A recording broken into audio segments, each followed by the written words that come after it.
Now, in a turn of events on the global climate stage, two polar opposite narratives have collided. One coming from tech philanthropists, the other from politics. Bill Gates, long known for his advocacy of aggressive climate change mitigation, has released a major memo in which he states that while climate change remains a serious issue, it will not lead to humanity's demise. He argues that the global focus should pivot from an exclusive fixation on temperature targets and emissions reductions to improving human conditions, especially in the world's poorest regions. Now then enters U.S. President Donald Trump, who has long dismissed climate change as a hoax. In light of Gates' remarks, Trump has claimed a symbolic victory, declaring that his anti-alarmist stance has been vindicated.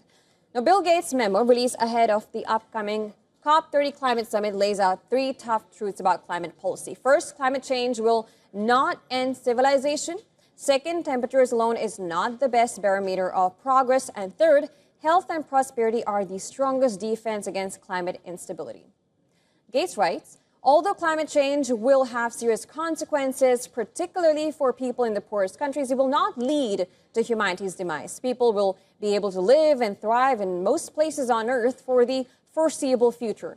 In his view, the alarmist framing images of civilization collapsing has led many in the climate community to fixate on near-term emission cuts and temperature goals at the expense of investing in infrastructure, health, and human resilience.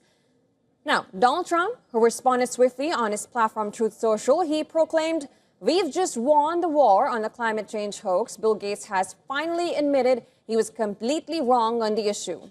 He cast the memo as a personal triumph, endorsing his long-held skepticism. And observers say the moment is emblematic of how split the global climate discourse has become, with a leading climate philanthropist signaling a strategic shift and a political figure using that shift as validation of her previously dismissed viewpoint.